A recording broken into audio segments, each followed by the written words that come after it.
अदिति जी यमुनानगर से। जय जय श्री हरिवंश महाराज जी, आपके चरणों में कोटि कोटि दंडवत प्रणाम। महाराज जी, आपकी कृपा ने मुझे हर पल संभाला हुआ है। महाराज जी, मुझे पढ़ाई के लिए बाहर रहना पड़ता है। मेरे साथ में रहने वाली मेरी रूममेट वो पूरी तरह मेरे विपरीत हैं। वो ड्रिंक करती हैं, स्मोक करती हैं, नॉन वेज खाती हैं। साथ में रहने के कारण मेरा मना करने पर भी वो मेरे बिस्तर पर भी बैठ जाती हैं। मैंने वहां पर आपकी और राधा वल्लभ लाल जी की छवि भी विराजमान की है। महाराज जी, उनके ऐसा आचरण के कारण मैं चाहकर भी नाम जप नहीं कर पाती। महाराज जी, ऐसी परिस्थिति में मैं कैसे अपने आप को जप परायण रखूं? कृपा मार्गदर्शन कीजिए, मुझ अदम पर कृपा कीजिए। हाँ, कुसंग तो सर्वथा त्याज्य है।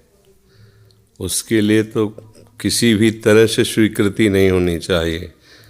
ऐसी पढ़ाई क्या, ऐसी उन्नति क्या जिसमें हमारा ही सर्वनाश हो जाए।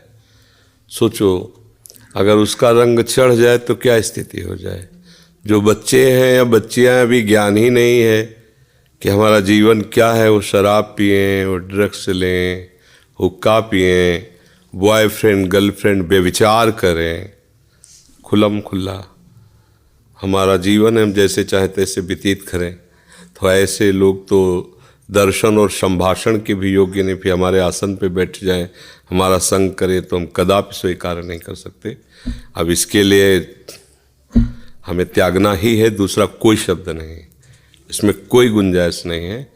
हमें अलग रूम लेना चाहिए या हमें रास्ता निकालना चाहिए कोई कि हम पढ़ें भी, पर ऐसे गंदे संग का त्याग करें।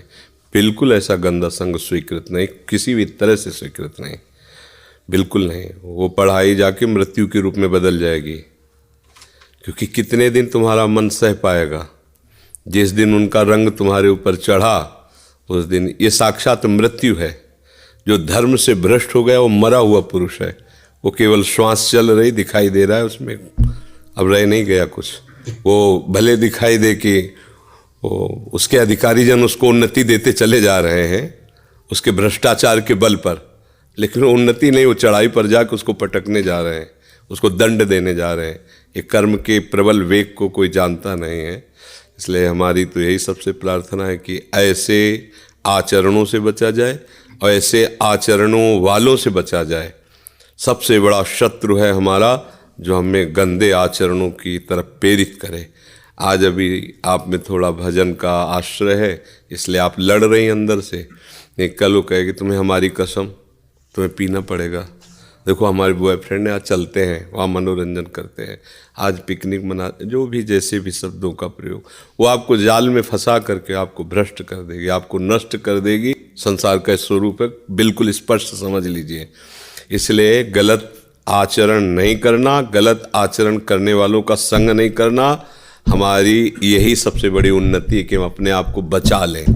ऐसी पढ़ाई क्या, ऐसी नौकरी क्या, ऐसा पद क्या जो हमको भ्रष्ट कर दे आचरणों से, ये बिल्कुल ठीक नहीं है। जो धर्म का त्याग करके उन्नति को पाना चाहते हैं वो कभी उन्नति को प्राप्त नहीं हो सकते। भले उन्नति के पद में है, लेकिन उनकी दुर्दशा तुम अपने आंखों से देख लेना। समय आएगा, देखो आज कोई आप पाप करो तो आज ही फांसी पे थोड़ी चढ़ा दिए जाओगे। उसकी वकालत होगी, न्याय होगा। हो सकता है कई वर्ष लग जाएं, हो सकता है न्याय होने के बाद काफी समय लग जाए आपको दंड मिलने के लिए, लेकिन दंड निश्चित है, दंड निश्चित है, ऐसा समझ ले। अच्छा, यहां माफ कर दिए गए पैसा दे करके, तो एक ऐसी सरकार जहां कोई घूस नहीं, कोई वकील नहीं, कोई सलाह नहीं, दंड मिलना ही है। अशुभ कर्म का फल तुम कहीं भी भाग के चले जाओ तुम्हें भोगना पड़ेगा। इसलिए हम सबसे प्रार्थना करते हैं, आपसे ही नहीं, शराब मत पियो, नशा कोई मत करो, पराये संबंधों को स्वीकार कर व्यभिचार मत करो, धर्म से रहो। जब तक ब्याह ना हो ब्रह्मचर्य से रहो। ब्याह हो जाए तो एक पत्नी व्रत, एक पति व्रत, जो हमें संबंध मिला है हम उसी में संतुष्ट रहें, तो फिर हमारा परिवार सुखी रहेगा और हमें शांति मिलती रहेगी। अन्यथा तो अब हम ये तो नहीं कह सकते कि ऐसे गंदे लोगों को अपने आसन में बैठा लो, उनसे संभाषण करो, नहीं तो पढ़ाई छूट जाए। क्या पढ़ने से क्या? विद्या हमें विनय सिखाती, विद्या विनयम ददाती। अगर विनय नहीं, सभ्यता नहीं, सदाचार नहीं, तो विद्या क्या विद्या है? वो क्या विद्या जो हमें भ्रष्टाचार की तरफ ले जा रही? वो क्या विद्या जो हम अपने गुरुजनों को, बड़े बूढ़े जनों को सामने बात न कर सके, हम ऐसे गंदे हो जाएं? ये विद्या है? विद्या तो विनयम ददाति, विद्या तो पवित्र है, विद्या तो हमें उन्नति के मार्ग पर ले जाती है। वही विद्या है जो दुर्गुणों से हमें बचाए, वही हमारा मित्र है जो हमें अच्छे मार्ग पे चलाए, वो मित्र है। मुझे ऐसे मित्रों का संग नहीं करना चाहिए, वो परम शत्रु हैं, छुपे हुए माया ने मित्र भाव करके हमारे पास भेजा है, हमें बचना चाहिए। त्रिपाठी जी, राधा वल्लभ श्री हरिवंश। हे मेरे सदगुरुदेव भगवान, मेरे से शरणागति मंत्र के नियमों का पालन करने में अपने आप को असमर्थ पाता हूँ। क्या क्या नियम असमर्थ पाते, बताओ। जैसे घर में प्याज लहसुन आदि सब बनता है और ऐसा लोक व्यवहार में भी इधर उधर आना जाना रहता है जी, तो सब खाना। आपको शरणागत मंत्र मिल गया? राधा वल्लभ श्री हरिवंश जप करने को मिला। यही जपो। कह रहे आप कह दीजिए कि ये पूर्ण में अपने आप में इसमें पूर्ण मानता हूँ। नाम जप करो राधा वल्लभ श्री हरिवंश, इससे सब कुछ हो जाएगा। है, इससे सब हो जाएगा। हाँ हो जाएगा। प्रभु का नाम सर्व सामर्थ्यशाली जी। देखो, सब कुछ हो जाने का तात्पर्य प्रोग्रेस होना। जब आप इस नाम को जपोगे, हृदय पवित्र होगा ना, तो आपके अंदर ये बात आ जाएगी, नहीं नहीं मर जाऊं पर नहीं खाऊंगा, ये प्रोग्रेस हो रही। फिर आपके अंदर आएगा मंत्र मुझे मिले, फिर वो मंत्र मिलेगा, फिर उसके आगे की ये प्रोग्रेस है। जब तक मलिनता है तब तक आप खा रहे हो। अब हमारे आगे रख दिया जाए कि तो हम मरना स्वीकार कर लेंगे, आज नहीं तो कल मरना ही है, पर हम ये तो नहीं पा सकते ना, नहीं पा सकते। अब अगर हमारा जब तक जल से जो व्यवस्था उससे चलेगा, नहीं मर जाएंगे, पर श्री जी के लिए नहीं। अब ये निष्ठाएं ऐसे थोड़ी आ जाती है कि ऐसे आ जाती है, तो जपो, ये आपको चढ़ाता चला जाएगा, ऐसा है। इसीलिए जैसे कहते इसी से सब हो जाएगा, तो इसी से सब हो जाने का मतलब वो आपको प्रोग्रेस कराएगा, उन्नति कराएगा। आप ऐसी भूमिकाओं पे पहुंचोगे कि ये बातें आपके अंदर आने लगेंगी। जो आप कह रहे हैं मैं अभी कमजोर हूँ, नहीं निर्वाह कर पा रहा हूँ, वही आप ठसक से कहेंगे कि यदि आप भी कहें ये खा लो तो हम नहीं खाएंगे। इसे निष्ठा कहते हैं कि गुरु ने आज्ञा करी है कि ऐसा ऐसा नहीं करना, अब वही हमारी परीक्षा के लिए कहते चलो ये खा लो, तो एक बार हम ना करेंगे कि महाराज जी आपने ये कहा था, नहीं तो एक बार तो हम उनकी भी बात काटेंगे, क्योंकि वो बात उन्होंने आज्ञा रूप में करी है, पता नहीं परीक्षा में कर रहे हो तो नहीं आपने कहा था इसलिए मैं नहीं पाऊंगा। ऐसा निष्ठा बड़ा बल होती है। एक राजा का निज मंदिर था और उन्होंने नियम बना दिया था शयन के बाद ठाकुर जी को कभी भी विघ्न मत पहुंचाना, कि कोई आया दर्शन करने के लिए आप फिर खोल दिए, ऐसा। वो राजकीय मंदिर था, तो पुजारी की परीक्षा के लिए जब शयन करके निकले तो राजा ही एक भेष बदल करके धनी मानी के रूप में 2-4 लोग साथ, और कहा बहुत दूर से आया हूँ, अगर दर्शन मिल जाते ठाकुर जी के तो अच्छा है। तो उन्होंने कहा कि नहीं, यहाँ का नियम है दर्शन नहीं होंगे। धनराशि या सरफियाँ निकाली और कहा, खींच के एक थप्पड़ मारा और कहा तुम नियम के आगे इस धन को चलाना चाहते हो, सीधे यहाँ से वापस हो जाओ। वापस हो गए प्रणाम करके। सुबह राज दरबार में पुजारी को बुलाया, पुजारी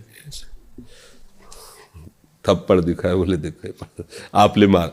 तो महाराज मेरी सामर्थ्य कैसे कि मैं आपको थप्पड़ लगा सकूं? उनका मैं ही था, और बोले मैं इस समय आपको इनाम देता हूं कि आप अपनी निष्ठा पर रहें।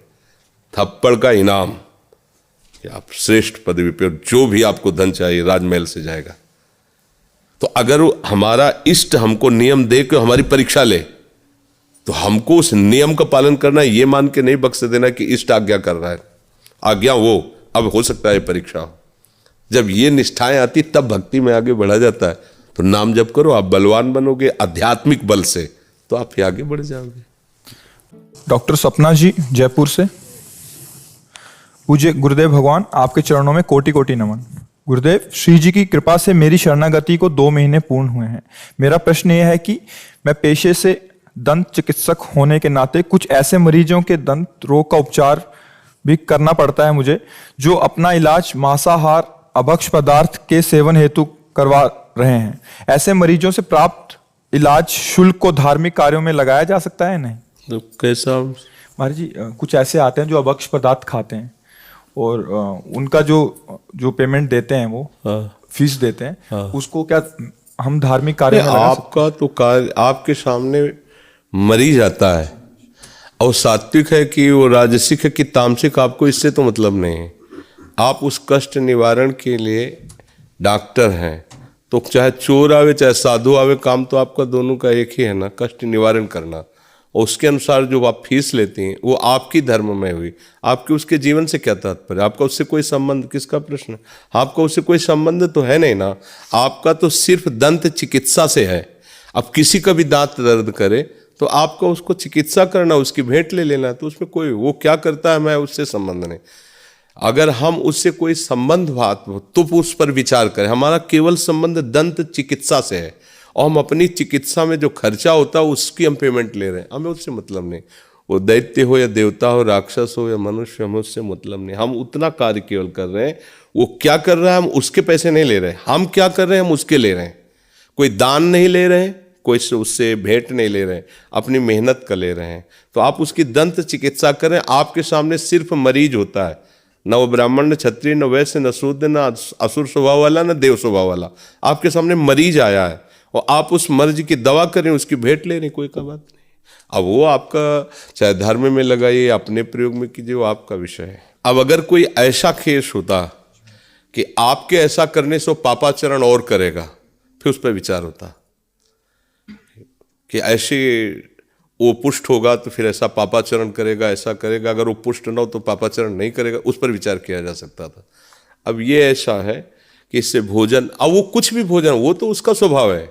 हमारा काम है उसके वो मरीज आया है, भगवान मरीज रूप से आए हैं और वो हमारी चिकित्सा का विषय ये है दंत, तो मुझे वो करना है। उससे जो लाभ प्राप्त होता है, मतलब जो आपने पढ़ाई लिखाई की है, परिवार का पोषण करना है, धर्म से चलना है, तो जो आप कार्य कर रहे हैं। अब जैसे किसी का एक्सीडेंट हो गया तो हम पहले उसे पूछेंगे यार तुम धर्मात्मा हो कि दुरात्मा हो, महात्मा हो, क्या हो?